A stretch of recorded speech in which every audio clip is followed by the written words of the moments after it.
Good day. My name is Lionel Rose Nuez, a BS Ed major in English second year student. I am excited to share with you my teaching demonstration in grade 8 English subject.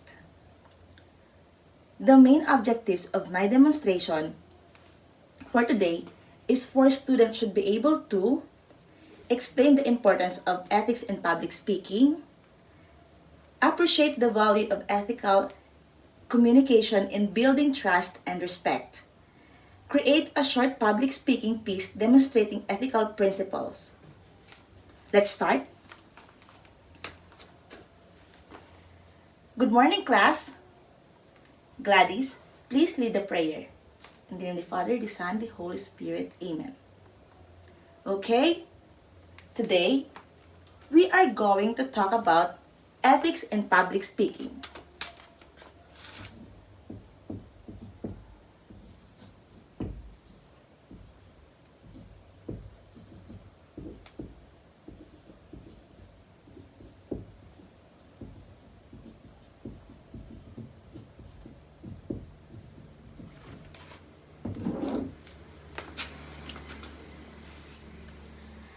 But before we start our discussion, I will give you a pre-test and let's find out if any one of you have an idea of our topic.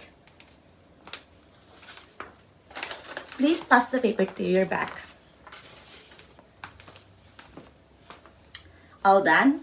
Okay, pass your paper to your front. Alright. Some of you got correct answer and some of you got wrong answer, but that's okay. It's fine. So, who here has given a presentation or a speech before? Please raise your hand.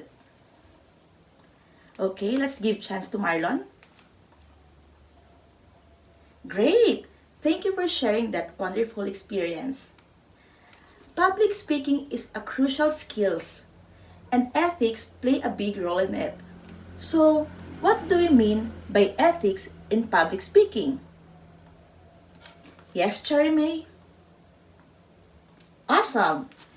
Ethics in public speaking means being truthful, respectful, and responsible when communicating with an audience.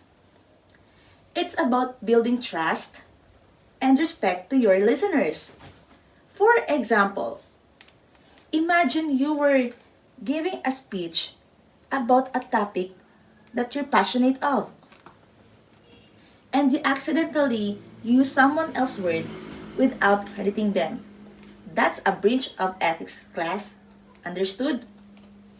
Now, let's proceed to an activity called Ethics in Action.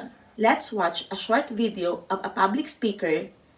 Then, while watching, identify the ethical and unethical behavior demonstrated by the speaker. The title of this short video is Ethics in Public Speaking by Toastmasters International. I'll give you 5 minutes to watch it. Okay, now let's fill out the Ethics in Action observation table.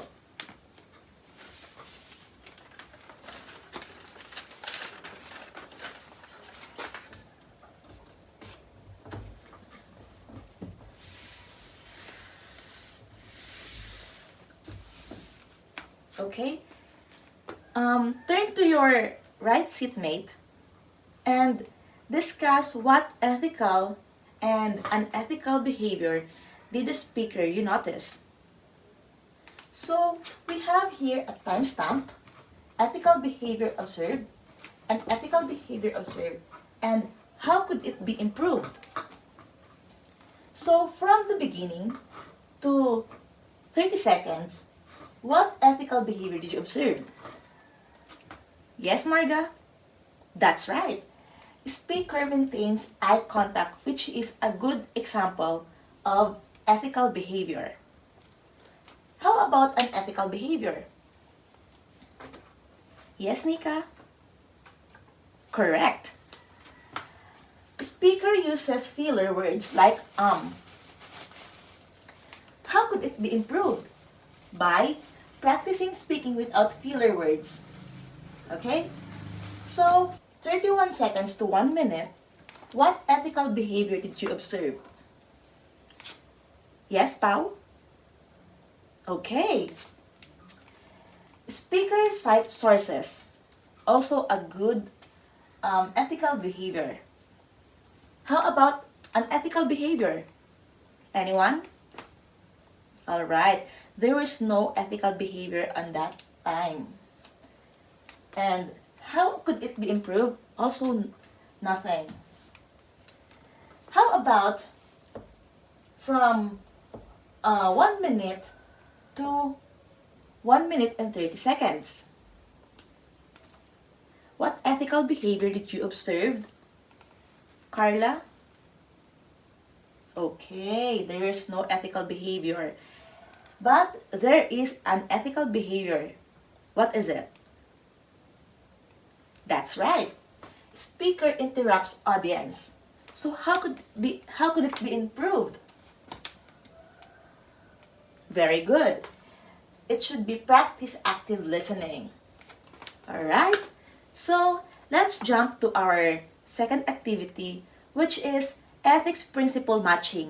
Let's match public speaking scenarios with the correct ethical principles like honesty, respect, and accountability.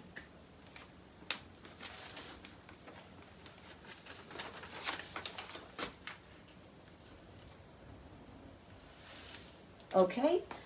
First scenario.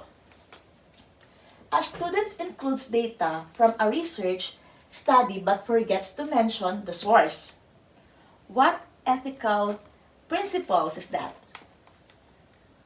Please raise your hand. Okay, Ashton, what is it? That's right. It is accountability. It should give credit to the original authors. Okay, number 2. A speaker uses inclusive language and respect cultural differences in their audience. What ethical principles is this? Yes, Marlon? Correct. This is respect. Number 3. A presenter knowingly shares false statistics to persuade listeners. So, what ethical principles is this? Yes, Maricel? That is right. It's honesty. Should not share false information. Number 4.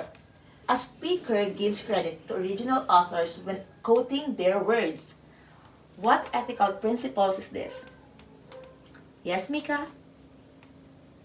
Correct. That is honesty. Giving credit to the owner. Okay, so we're done to our activity. All of you had a correct answer. Now for our last activity, which is our activity 3, a case study. Let's analyze a case study. A student council candidates deliver a speech accusing their opponents of dishonesty without providing evidence. What ethical principle were violated? How could the speaker have handled it better?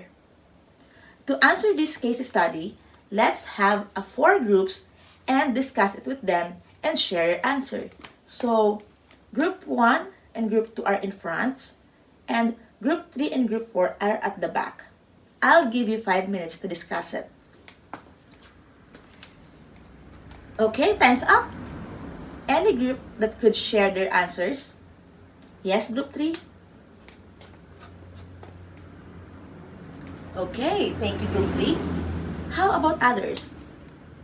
Yes, group 1? Nice! So, ethics are crucial in public speaking. By being truthful, respectful, and responsible, you build trust with your audience. Remember, it's not just what you say, but how you say it.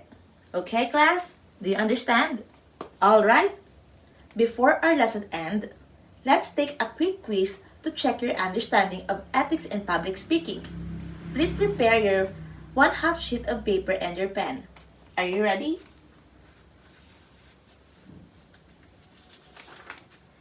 Please pass the paper to your back.